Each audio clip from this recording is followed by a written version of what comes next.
જય માતાજી મિત્રો, આજે આપણે ફાસ્ટિંગની વાત કરીએ, એટલે કે ઉપવાસની વાત કરીએ. ઉપવાસનું ઇમ્પોર્ટન્સ શું છે?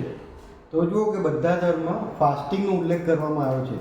હિન્દુઇઝમ હોય, ઇસ્લામ હોય, ક્રિશ્ચિયાનિટી, જૈનિઝમ, શીખિઝમ, બધા ધર્મનું ફાસ્ટિંગનું એ લોકો ઉલ્લેખ કર્યો છે. ફાસ્ટિંગનું ઇમ્પોર્ટન્સ છે. એમાં પર્ટિક્યુલરલી આપણા ધર્મમાં, સનાતન ધર્મ, હિન્દુ ધર્મમાં એનું જે ઇમ્પોર્ટન્સ બતાવેલું છે એ બહુ જ સરસ રીતે સમજાયેલું છે કે તમારે ફાસ્ટિંગ કે ઉપવાસ કેમ કરવો જોઈએ. ફાસ્ટિંગનું ઇમ્પોર્ટન્સ એ છે કે તમારી ડાયજેસ્ટિવ સિસ્ટમ પ્રોપર રહે, ફર્સ્ટ થિંગ એ.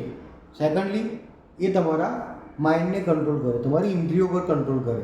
જે તમારું જે એટેચમેન્ટ હોય વર્લ્ડલી પ્લેઝર્સ પર, જે તમારું મટીરિયલિસ્ટિક થિંગ્સ બાજુ એટેચમેન્ટ હોય એ ઓછું કરે. એના પર તમારો માઇન્ડનો કંટ્રોલ આવે, તમારું ડિસિઝન મેકિંગ પર તમારો કંટ્રોલ આવે.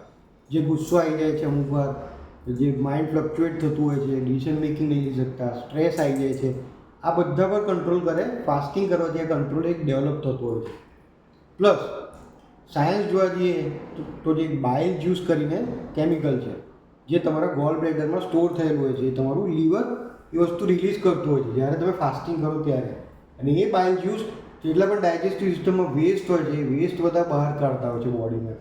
એટલે ફાસ્ટિંગ કરવું જોઈએ. પર્ટિક્યુલરલી એકાદશી કહે છે કે તમે ફાસ્ટિંગ કરો, એટલે કે 11 day of lunar solar Eclipse, એટલે કે જ્યારે કે પૂનમના 11મા દિવસ પછી કાં તો અમાસના 11મા દિવસમાં પછી. અને અમાસને પૂનમે પણ તમે ઉપવાસ કરો તો ઘણું સારું. એનું રીઝન એ છે કે 11મા દિવસ પછી જે ચંદ્રમાં હોય છે એની જે એટ્રેક્શન હોય છે, એનું જે મેગ્નેટિક પુલ હોય છે ધરતી પર, બહુ જ વધારે હોય છે. અને તમને ખબર છે કે આપણું 80% બોડી વોટરથી બનેલું છે. ધરતી પર ઓશિયન્સ બહુ બધા છે, સી બહુ બધું છે, પાણી બહુ બધું છે. એટલે ઓટોમેટિકલી આ વસ્તુ આપણા માઇન્ડ પર અને બોડી પર એની ઇફેક્ટ થતી હોય છે. એ મેગ્નેટિક પુલ ઓછું કરવા આપણે ફાસ્ટિંગ કરવું જોઈએ. તો આ સાયન્સ છે, એટલે જ આપણે ઋષિમુનિએ ઉલ્લેખ કર્યો છે કે ફાસ્ટિંગ કરો, ફાસ્ટિંગ કરો. ફાસ્ટિંગનું ઇમ્પોર્ટન્સ આ છે. સેકન્ડલી, નોનવેજ ફૂડથી દૂર રહો. નોન વેજીટેરિયન જે ખાતા હોય એ લોકોને ખાસ આ મેસેજ છે કે પ્લીઝ બને તો નોનવેજ ઓછું ખાઓ, છોડી દો. પર્ટિક્યુલરલી આપણા કન્ટ્રીમાં, આપણા દેશમાં તો વેજીટેબલ્સ આટલા બધા ઉગે છે, ફ્રૂટ્સ ઉગે છે, તો પછી જીવ હત્યા શું કરવા આપણે કરવાની? શું કરવા નોનવેજ ખાવાનું? હવે જ્યાં ડેઝર્ટ હોય, જ્યાં આપણું એન્ટાર્ટિકા જેવી જગ્યા હોય, ત્યાં લોકો ખાય નોનવેજ તો બરાબર વાત છે કે ભાઈ સમજ્યા, ઓકે છે. પણ આપણે ઇન્ડિયામાં આટલા બધા ફળ છે, ફ્રૂટ્સ છે, ટ્રીઝ છે, પ્લાન્ટ્સ છે, આટલી બધી વસ્તુઓ મળે છે, ધરતી માતામાંથી ઉગે છે, તો તમે એ બધી વસ્તુ ખાઓ, વેજીટેબલ્સ ખાઓ.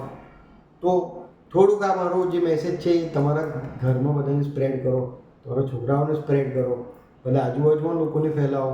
આનું ઇમ્પોર્ટન્સ શું છે એ સમજાવો. ઘણી સરસ છે, આ સાયન્સ પણ છે, લોજિક પણ છે, અને ઘણું આપણા લાઈફમાં પણ એનો કંટ્રોલ આવે છે, અને લાઈફ પણ આપણી ઇઝીલી પાસ થતી હોય છે. એજ ફેક્ટર તમારી વધતી હોય છે, રોગો ઓછા થતા હોય છે. તો ફાસ્ટિંગ આટલા બધા ઇમ્પોર્ટન્સ છે. હું પોતે અત્યારે ફાસ્ટિંગ નથી કરતો, પણ હું પણ થોડાક સમયમાં ચાલુ કરીશ. આ એક ટાઈપની તપસ્યા છે, સાધના છે. આપણું જે કંટ્રોલ છે આપણા બોડી પર એ વધારે, તમારી ઈચ્છા શક્તિ વધારે, પ્રેરણા તમારી વધારે, મોટિવેશન, ઇન્સ્પિરેશન માટે બહુ જ સારું પોતાની. તો આ વસ્તુ તમે લાઈફમાં યાદ રાખો અને બધા સાથે શેર કરો. ઓમ નમઃ શિવાય.